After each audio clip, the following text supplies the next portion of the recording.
So Kanguva movie అయితే పూర్తిగా saviour అనే కాన్సెప్ట్ మీద సినిమా అనేది రన్ అవుతూ ఉంటుంది. ఇంతవరకు ఓకే. ఈ సినిమాని వైకింగ్స్ బ్యాక్డ్రాప్లో ఎందుకు తీశారు, 3D ఫార్మాట్లోనే ఎందుకు తీయాలనుకున్నారో నాకైతే అర్థం కాలేదు. ఈ సినిమాకి టెక్నికాలిటీస్ అయితే చాలా బాగున్నాయి. విజువల్లీ కొంచెం వరకు సినిమా స్క్రీన్ మీద మాత్రమే చూసేలా ఉంది, ఐ మీన్ థియేటర్లోనే చూసేలా ఉంది. సో దానివల్ల ఈ సినిమాని థియేటర్లోనే చూడండి ఒక్కసారైనా.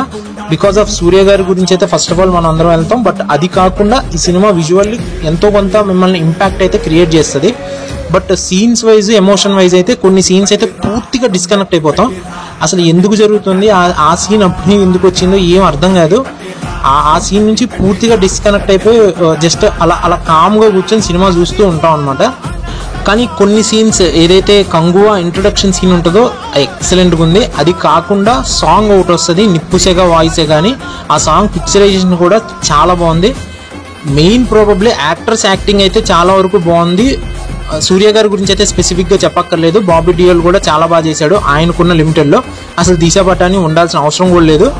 2024కి 1070కి ఎందుకు మూవ్ అవుతుందన్న విషయం గురించి ముందుగానే వాళ్ళకి చెప్పుంటే బాగుండేది అనిపించింది. ఈ పార్ట్లోనే ఆ పాయింట్ని కంప్లీట్ చేసి దాని తర్వాత సెకండ్ పార్ట్కి కనెక్షన్ ఇచ్చి ఉంటే బాగుండేది అనిపించింది. So finally Kanguva movie music అయితే చాలా బాగుంది. డిఎస్పి గారు చాలా మంచి మ్యూజిక్ ఇచ్చారు. బట్ బ్యాక్గ్రౌండ్ స్కోర్ మాత్రం సెకండ్ పార్ట్కి ఇచ్చిన క్యామియో కనెక్షన్ కూడా okay, I'm okay with this. But కొన్ని ఎక్స్పెక్టేషన్స్, కొన్ని యాంటిసిపేషన్స్ ఉన్నాయి ఈ మూవీ మీద. సూర్య గారి మీద ఇంకా ఎక్కువ ఎక్స్పెక్టేషన్స్ ఉన్నాయి.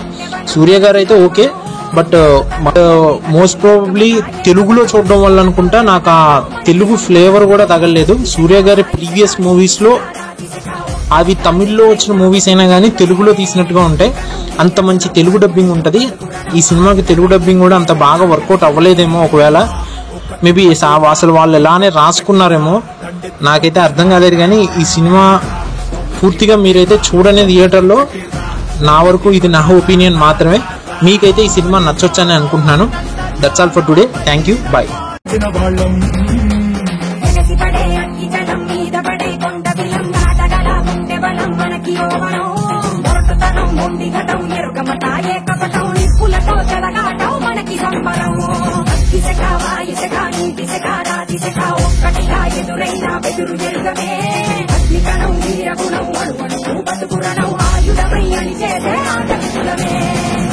ఒకటి పట్టిరా, రొమ్మెత్తి పెట్టిరా, దండెత్తి కొట్టరా.